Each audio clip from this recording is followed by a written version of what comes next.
Pour sa première visite dans le pays, le chef d'état-major des armées françaises, le général Thierry Burckhard, nommé l'an dernier, a rencontré son homologue ivoirien et le ministre de la Défense, avant de se rendre à Académie antiterroriste de Jacqueville.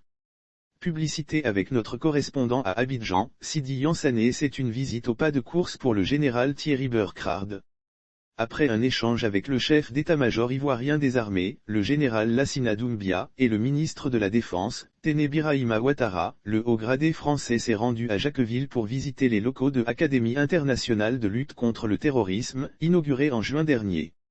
Un projet qui permettra de renforcer l'autonomie des forces ivoiriennes pour lutter contre la menace djihadiste de plus en plus réelle en Côte d'Ivoire et dans la sous-région, selon le général Thierry Burckhard.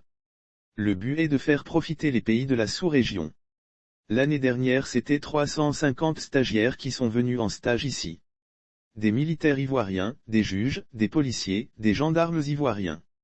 Mais c'est aussi ces mêmes personnes qui viennent d'autres pays de la sous-région. Et ça, c'est une chose qui est extrêmement importante, détaille-t-il. Nous aussi, on doit être capable de communiquer. Sur le plan régional, le chef d'état-major français insiste également sur la nécessité des armées de communiquer sur le bien fondé de leurs opérations, alors que la présence des forces françaises est de plus en plus décriée. Prenant l'exemple du Mali, le général estime que, les massacres répétés que produisent les terroristes, dans l'absolu ce n'est pas gagner le cœur des populations.